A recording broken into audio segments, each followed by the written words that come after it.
Right, so in this video I'm going to talk to you about the most common shot, which is the slice. That's when that ball has a lot of curvature left to right. It can start left of target or even on line with target, and it peels off to the right and it can keep going, keep going. So what you tend to see is as a player comes down, they start opening up, really trying to rotate. And that club now gets out in front excessively with the face open to the path but left to target, but it's that much it now starts to slice right the target. What I want you to focus on is a couple of things, right? To hit the draw or to fix the slice, we've got to try and neutralize path and face. So if that's my target line here, I need to now swing right of target line, but my face needs to be left of the path, but also right of the target. Now the difference between that will be my curvature. So now that ball will start right at target and curve back to the left, back onto target, okay?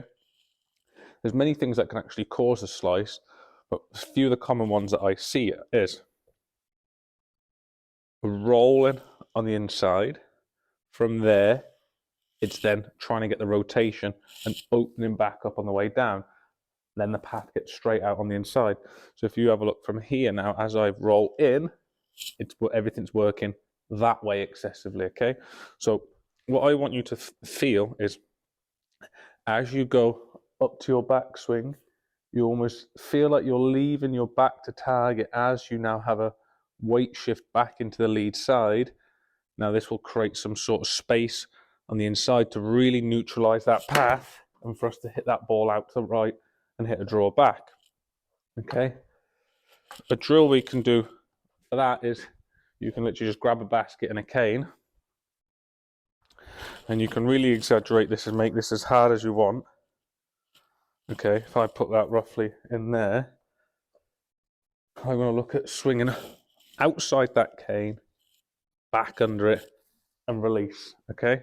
So I go up, under, and around, okay? What most people would be doing there from here is coming down and hitting into that cane. So that's a simple drill to feel, to gain some sort of feedback of where your club's moving and the path and the direction that club is moving in. Okay, so that's a simple drill there, right? So we've got to start with feeling like as we go down into the ball here, we have some sort of pressure shift here, but keeping our back to target, okay? Where I want you to feel the pressure is also key. A lot of people, like I said, will spin out like that and try and open their shoulders. That weight then goes straight into the left heel. We need to feel some sort of shift into the left toe, or that lead toe for any left-handed golfers there. Here. Now, as we're here, there's a slight delay. You can see now all that space to come in, as opposed to if I go from here and just into the left heel and rotate, you can see now that club comes out and steep. The one important thing to notice is at impact, we want our shoulders square to a few degrees open maximum. I see a lot of people and a lot of clients coming into me saying they're trying to get open, they're trying to get their shoulders 20, 30 degrees open at impact. Well, that's not the case. What we need is these shoulders to stay square, but now my torso and my hips actually rotate.